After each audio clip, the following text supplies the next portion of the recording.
post the colors.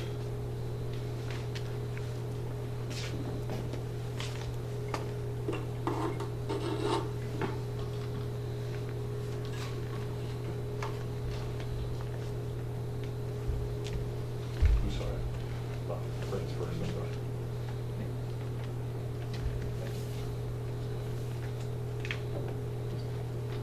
Bow our heads, uncover. Today we celebrate the 70th birthday of the Greenville VFW. Let us pray. Our Heavenly Father, we come unto thee in this moment because we believe that thou art our God and we are thine people, and that thou art the great creation and a sustainer of life.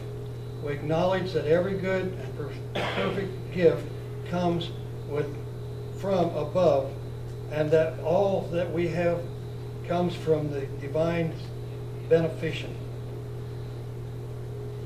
We thank thee, O Lord, and ask thy blessing upon us.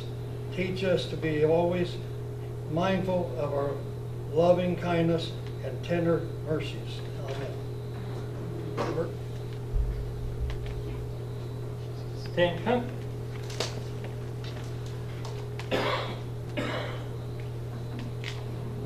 Oh, say, can you see by the dawn's early light what so proudly we hailed at the twilight's last gleaming, whose broad stripes and bright stars through the perilous fight o'er the ramparts we watched were so gallantly streaming, and the rocket's red glare, the bombs bursting in air, gave proof through the night that our flag was still there.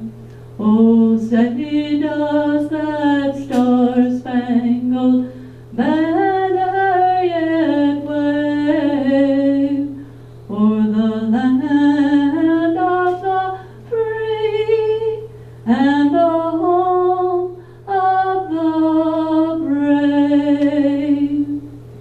Thank you.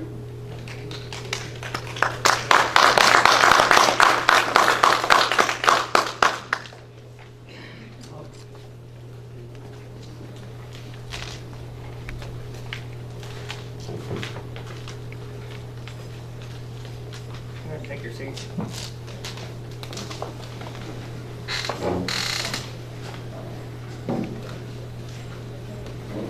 My name is Bob Klosterman.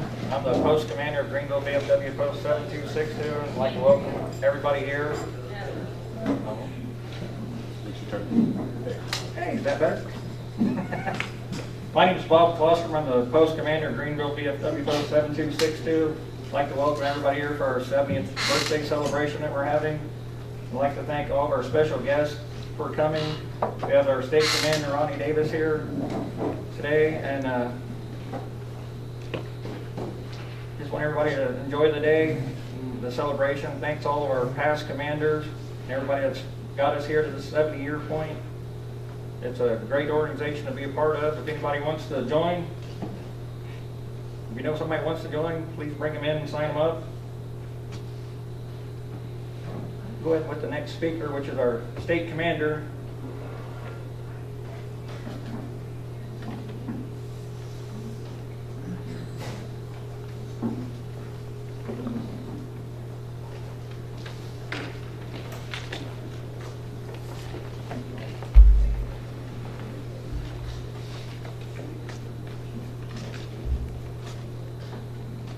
Greetings. Can everybody hear me? All right. Comrades, sisters, and guests, thank you for asking me to share this special occasion with you. Our motto, "No one does more for veterans," is a great one as it reflects the mission of our great organization and the philosophy of the veterans of foreign wars.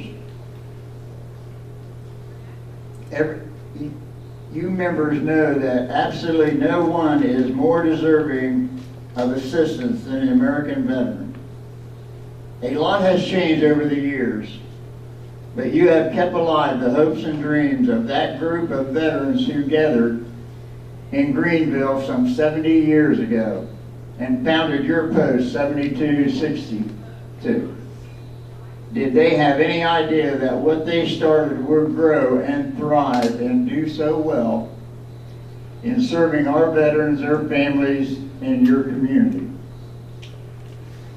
What you have done and are doing has made a difference and has helped build a better America for your families to live in.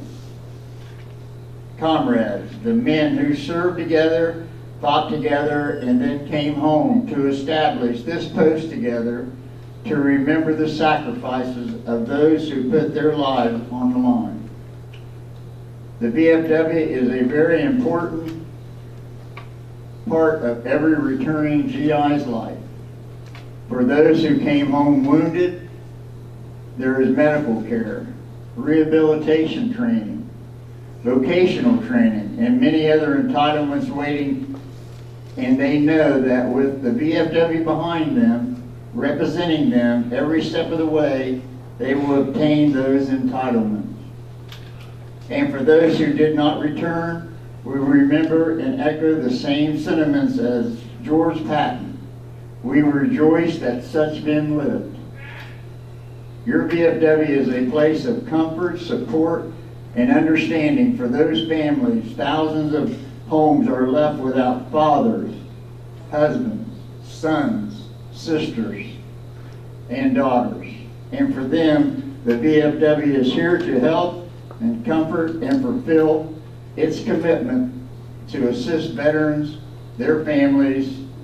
Every single day, VFW posts around the country prove that no one does more for veterans.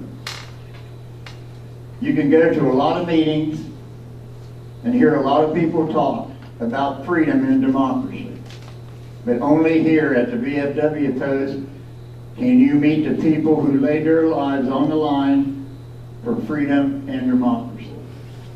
That's what the VFW is all about, and that's what this post is all about. As we meet here, we carry on a tradition of service to veterans, their families, that goes back to our founding in 1899. So as we stop to remember the past, we can look with pride on those accomplishments and remember that each day offers us an opportunity to continue to serve veterans, military service members, their families, and our community and our nation. From comradeship to patriotism, the VFW is an organization designed by veterans for veterans, and that is why we grow stronger every day. Your VFW post has served those who served America's call to duty. You can take pride in your achievements. Your community salutes you. Your VFW Department of Ohio salutes you. And I salute each and every one of you. Thank you for what you have done and will continue to do in the years to come. God bless our troops. God bless America. Veterans United. I want to thank you.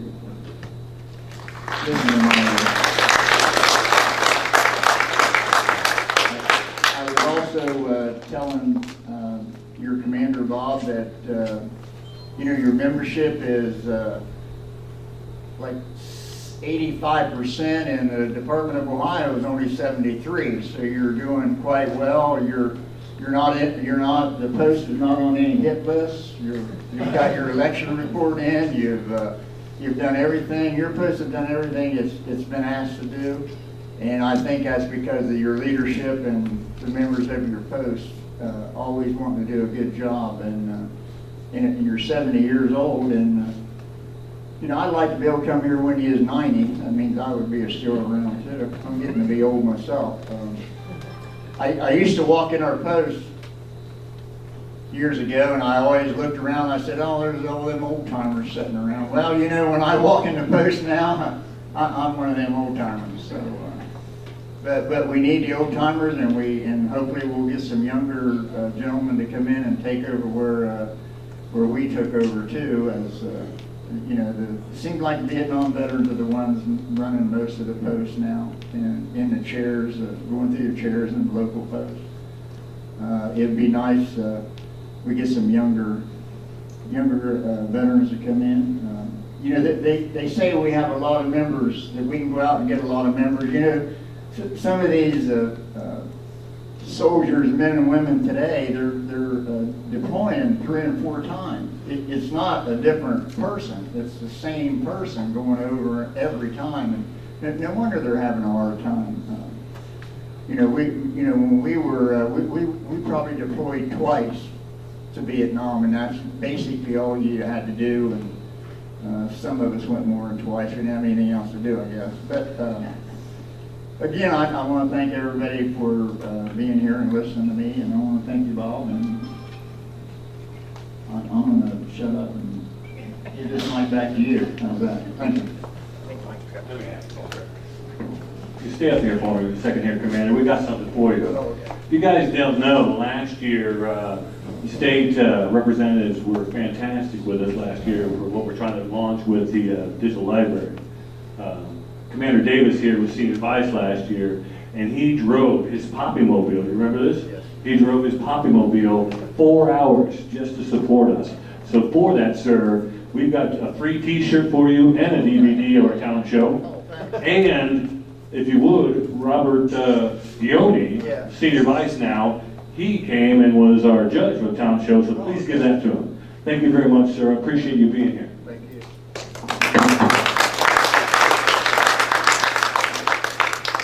With that, we have a little program note.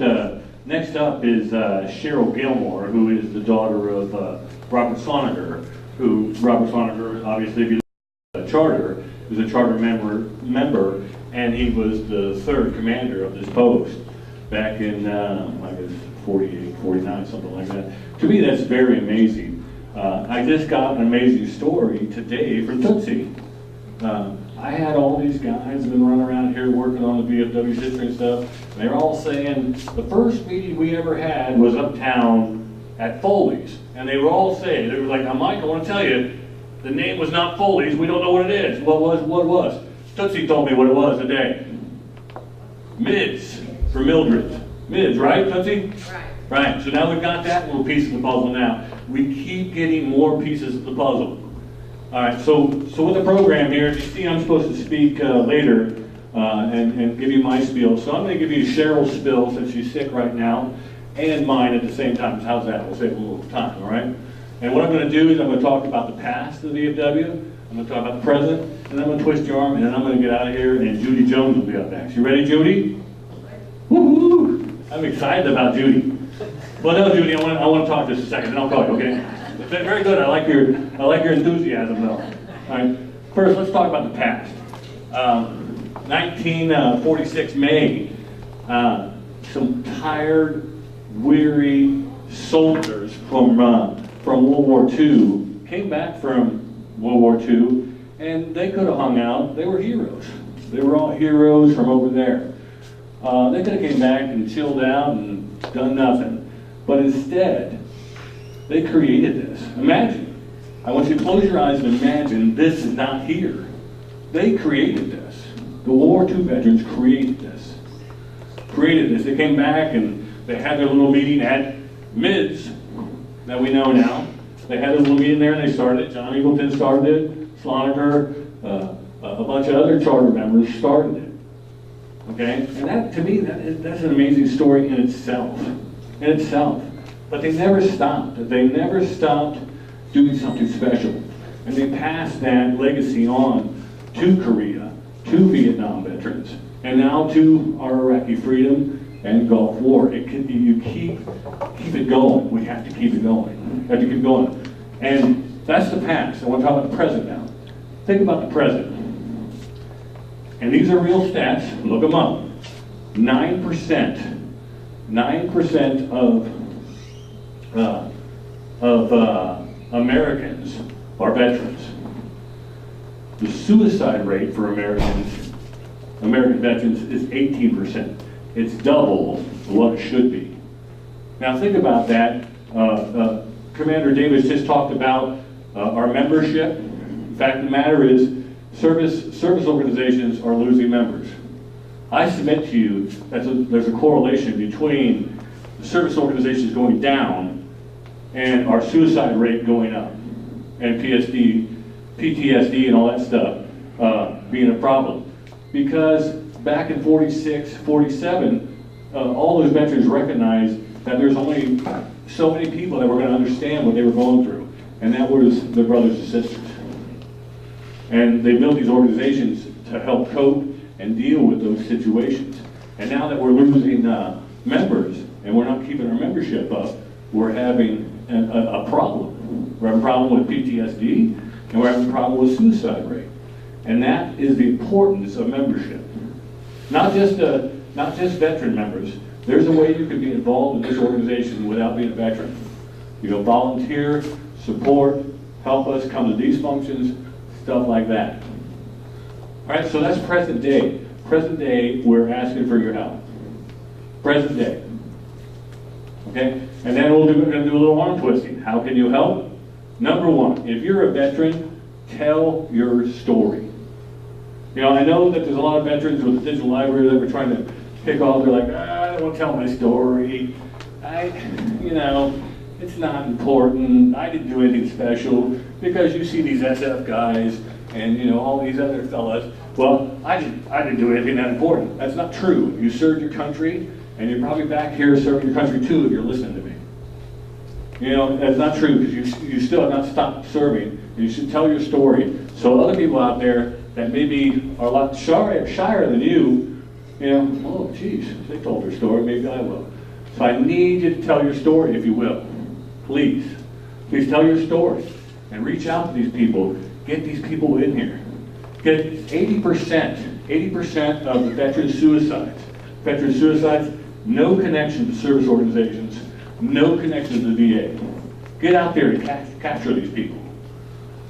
Let's get out there and capture them. All right, that's all the arm twisting. Support us. We have a Veterans Talent Show on Veterans Day. Support that. If you're a veteran, tell your story. If your veteran, your loved one has passed, World War II or whatever the case may be, tell their story. You have their stuff. Everybody's sitting at home with their stuff. I don't know what to do with this. Did you guys enjoy these stories, the ones that heard them? They're funny, great stories. Let's share all this stuff and let's get it out there. And I'm going to leave you with a couple of acknowledgments. First, the color guard. I love you guys. And as soon as I'm well enough financially and I'm a gazillionaire, I'm going to join the color guard. Because you know what? They are awesome. They did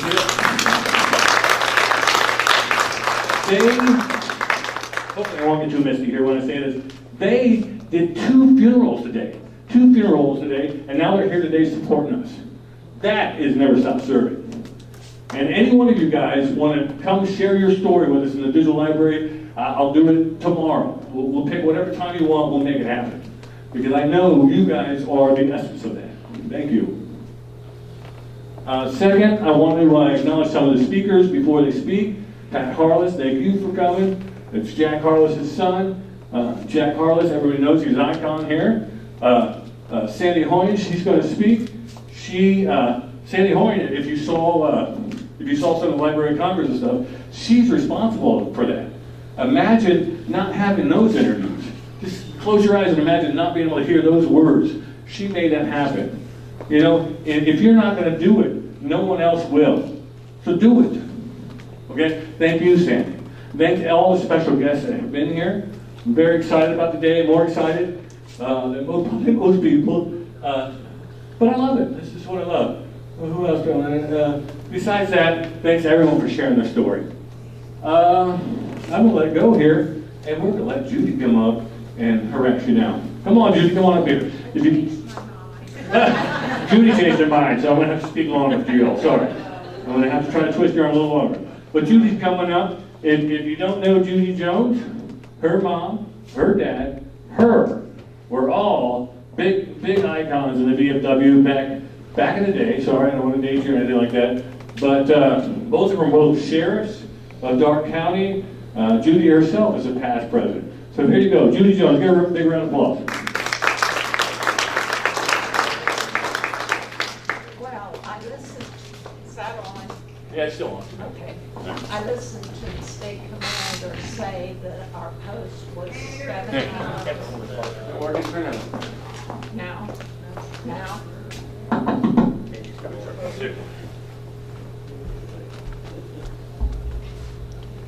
Try it now, Judy. Okay, can you hear me now?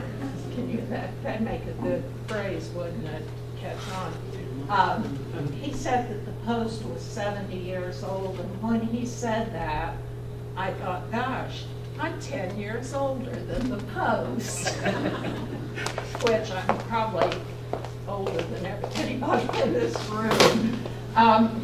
When Mike asked me to speak, he said to tell something about when I was president of the auxiliary. I was president 1969 to 1970. And as he said, my parents were active here, and I joined the auxiliary on my father's service record. He was in World War II. My mother was also a past president of the auxiliary. In fact, she was my installing officer when I was elected president, which was meaningful to me. Both my parents were sheriff of Darke County.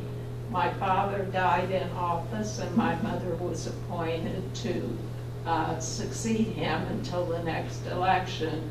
And at the time, it was very unusual for a woman to serve as sheriff, but she was 5 foot tall, and driving the cruiser around Darke County was quite a sight to see.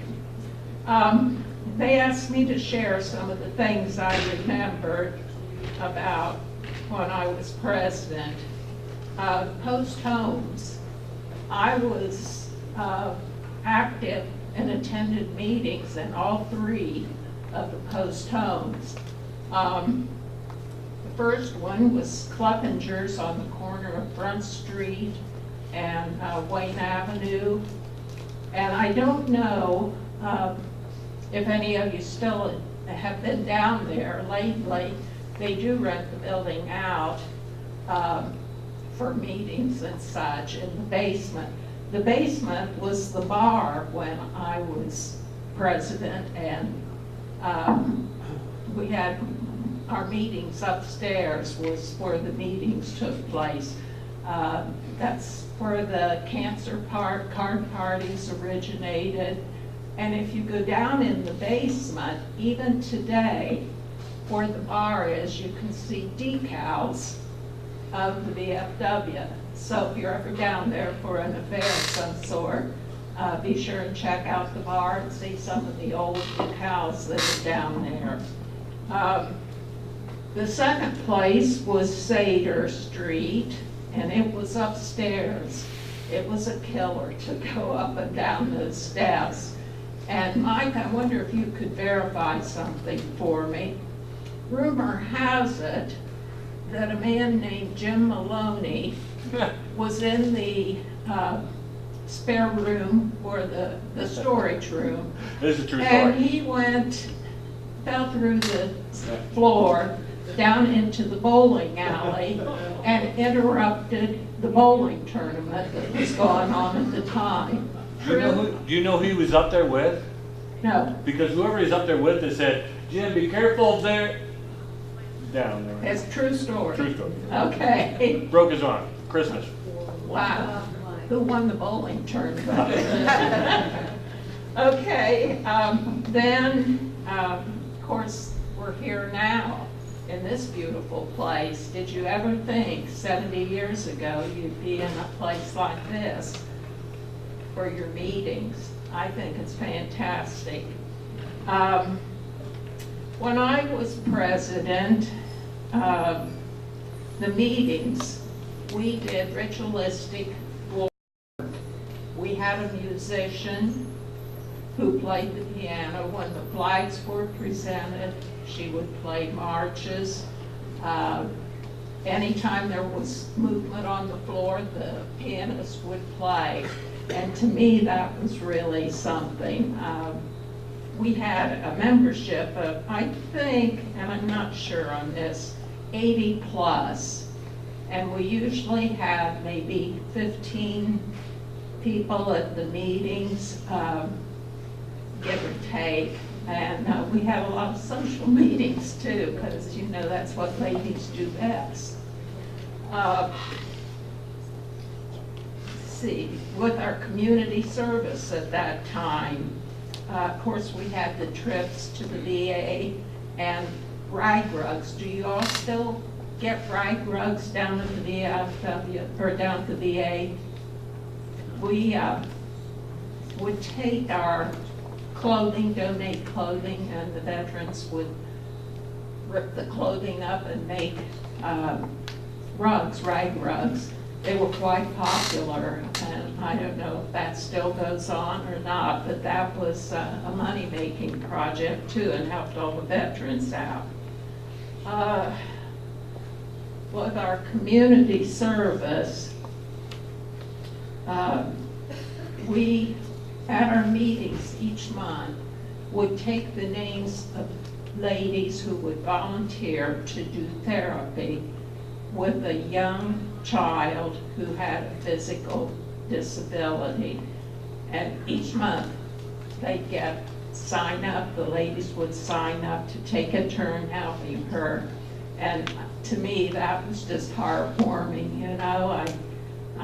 We had no trouble getting the volunteers. It was really something. Then we went out to Anthony Wayne, which at the time was for mentally challenged people. And we worked with them. We had parades. We bought hats and let them wear parade hats. And it was it made the kids and the adults out there very happy. But I think every one of our auxiliary members that went out there, it made them happy too. Things like that warmed your heart. Let's see. One thing that I'm proud of is I directed a drill team when I was active, when I was president, and even thereafter. They were sponsored by the VFW. In fact, they were, our name was VFW Cadet Corps. And we went to state conventions. Back then, they had pageant of drums, and there was a competition that took place. And every year we chartered a bus and took these girls to compete in that, and the VFW sponsored us. That was a fun thing to do, and we had the girls in all the parades that were here. So that was a popular thing. One thing that Greenville can be proud of, we had a department president in Irene Gilbert back in those days. That was quite something to have someone local represent the state of Ohio as president.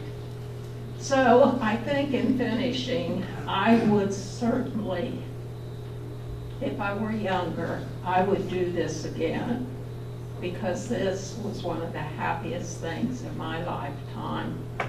Thank you.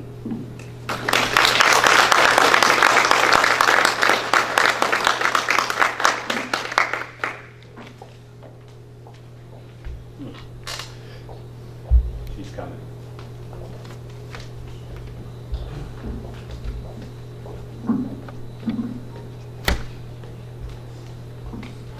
Thank you.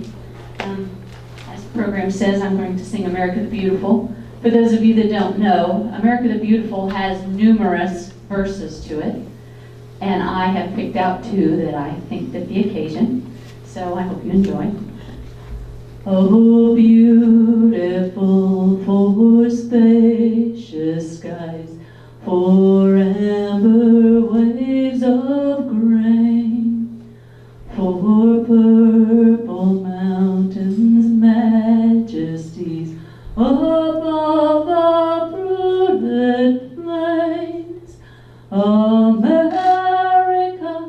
America, God shed his grace on thee, and crown thy good with brotherhood from sea to shining sea.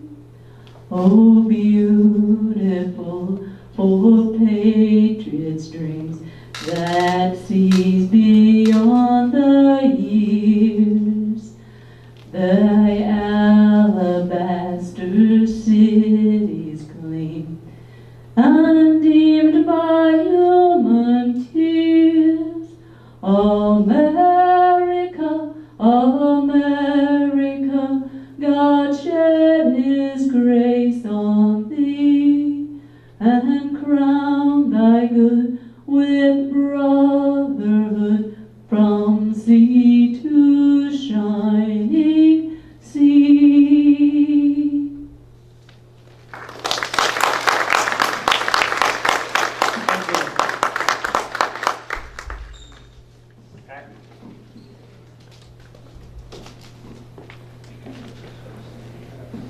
Thank you. My name is Pat Harless. For those of you that don't know me, my dad is Jack Harless.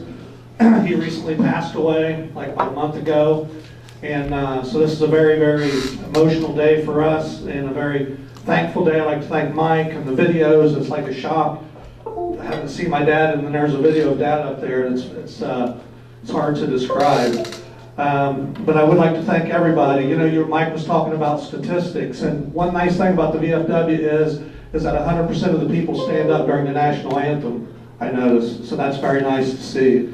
But I can't remember when the VFW wasn't involved in my life. I remember the basement of Kleppinger's, and I remember going up and down those stairs. Me and my brother would lie so we could go outside, and Dad would say, go ahead, I think, to get rid of us. And then the VFW, when it was above the Seder Lanes thing, which, by the way, my dad always told me the one lie about that story about Jim Maloney was, Dad said he was sober when he fell really rough. So I don't know if that's true, but that's what Dad always said. But Probably not. anyway, I don't think my dad was either. No, but anyway, those are great memories for us growing up. But VFW was more than that to my family.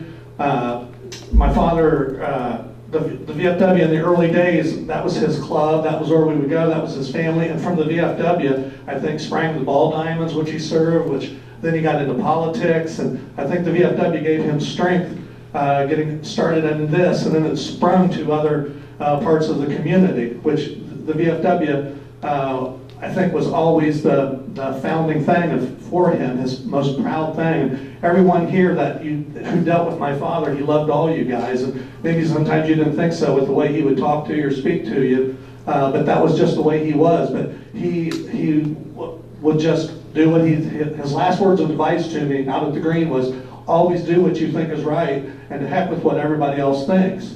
And sometimes you have to do that to get things accomplished. But because of the gentlemen that were like that, look at what you have today.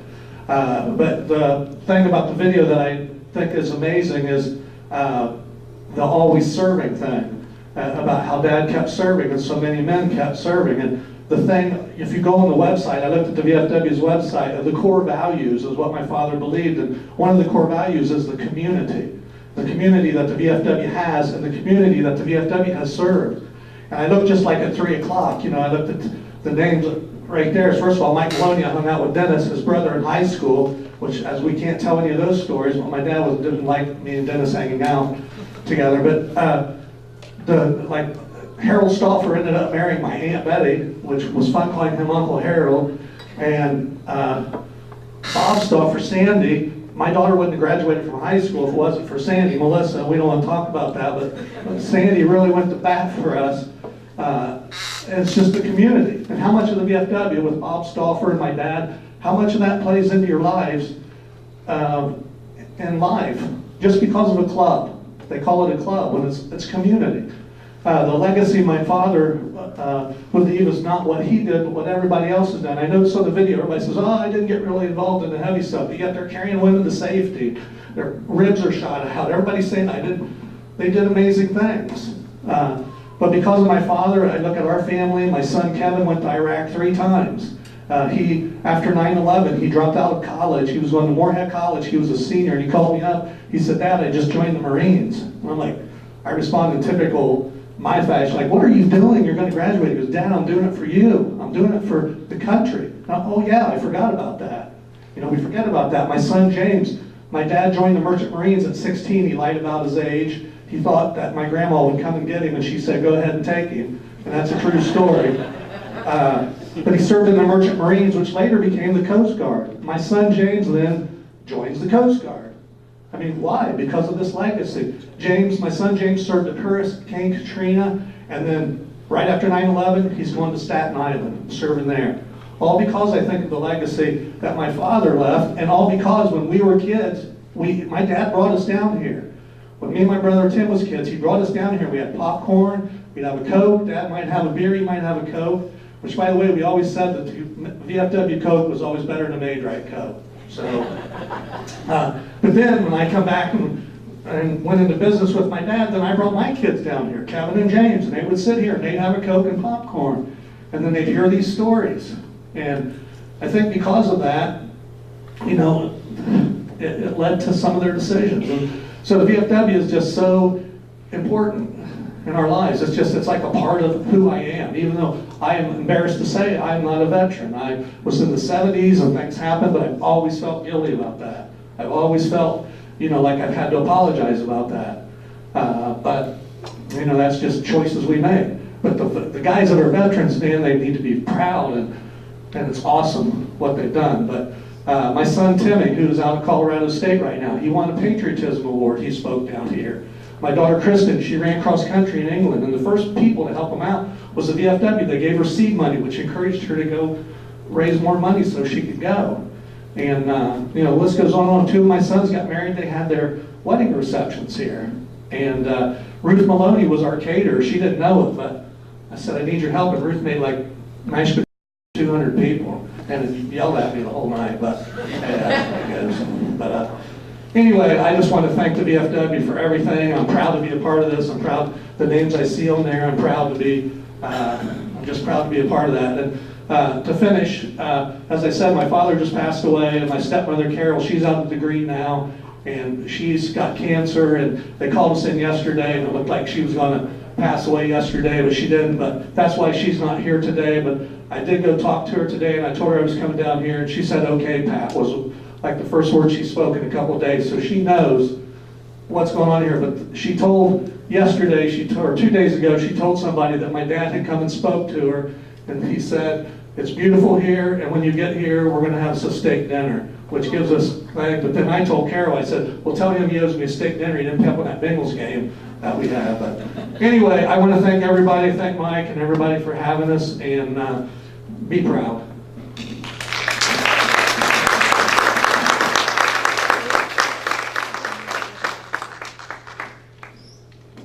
Sandy?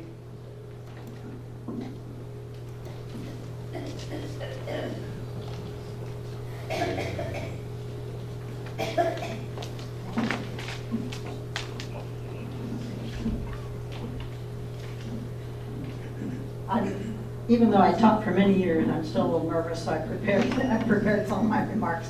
I wanted to start out by saying, isn't it wonderful how the Post 7262 has created this digital library?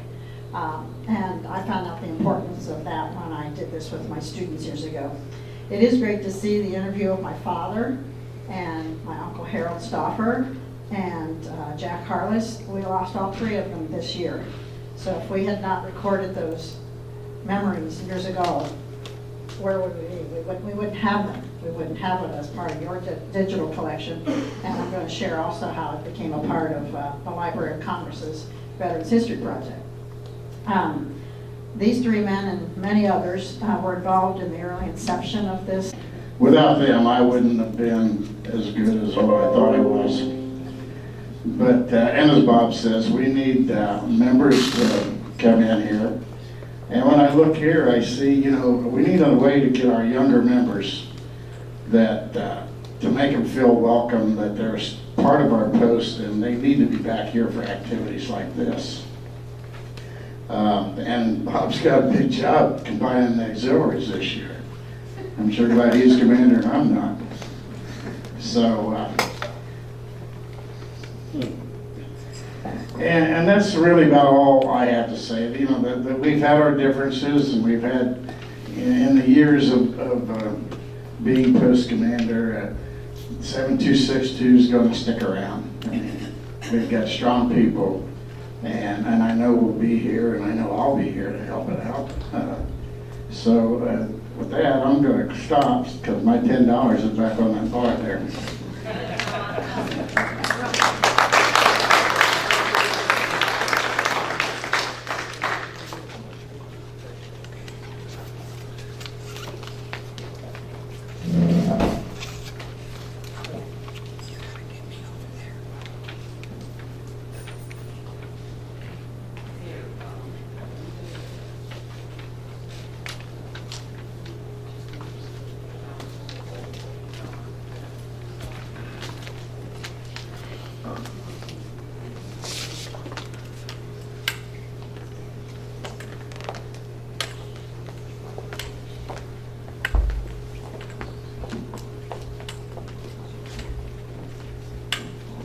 Folks, I wanted to do a special introduction for our closing prayer.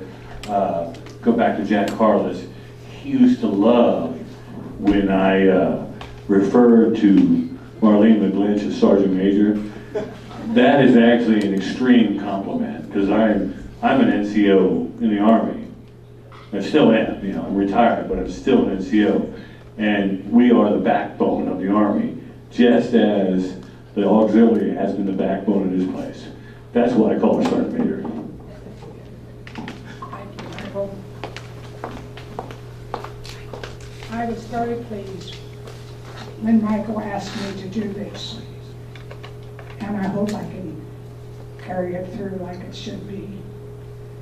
I want to say, our gracious Heavenly Father, may the veterans of foreign wars posts be a symbol of dedication to serve our country, God and our country, and veterans of this great folks. And with that, may the Lord bless you and keep you. The Lord make his face to shine upon you, and he be gracious to you. The Lord lift up his countenance upon you, and give you peace. Amen.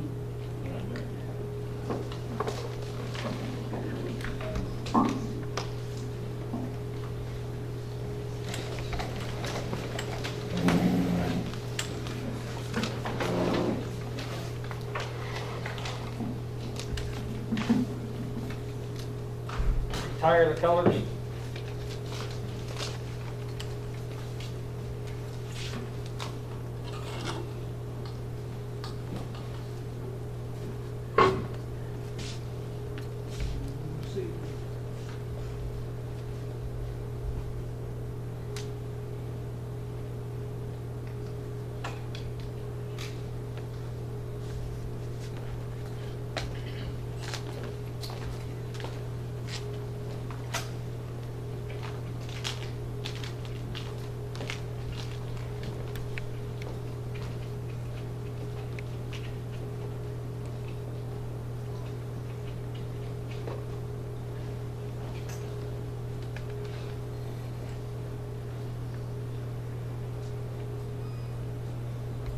I want to thank everybody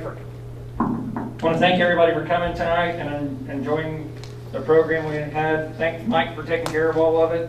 Wouldn't have been for him, this would have been a lot shorter. But we're going to have food right after this. It's going to be in the back, so please stay and eat. We've got plenty of food back there and drinks, and everybody enjoy themselves. And thanks everybody for coming again.